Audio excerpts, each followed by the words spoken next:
My name is Jordan Allen. Wanted to tell a story today about a guy named Randall Young and an employee named Ari Austin.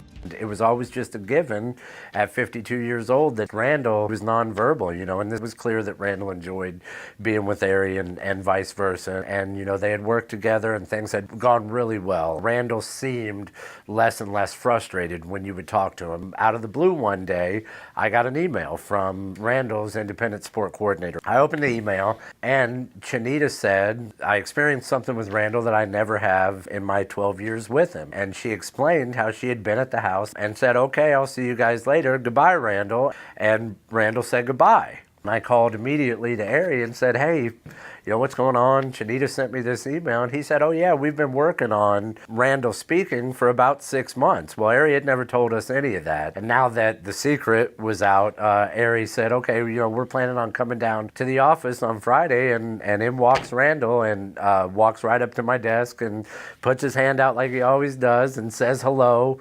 And over the course of the next 3 or 4 months began to address each of us by name. And one of the things that struck me as the most moving component of this, not just the fact that this man who hadn't been able to communicate verbally for the entirety of his 52 years at that point was able to do that, but watching him struggle with the syllables to continue to try because he wanted to be able to complete it and apparently felt safe and comfortable enough with Ari and with the practice that he had put into it that he was able to push through that stuff that just really brought most of us to our knees. And so we put that together in writing and submitted it to RHD. And, come award day, we all flew up to Philly together. And as we were coming up the stairs, it was clear to me that Randall understood why he was being brought up there. But he got nervous. His hand was kind of shaking and he was holding my hand and squeezing it.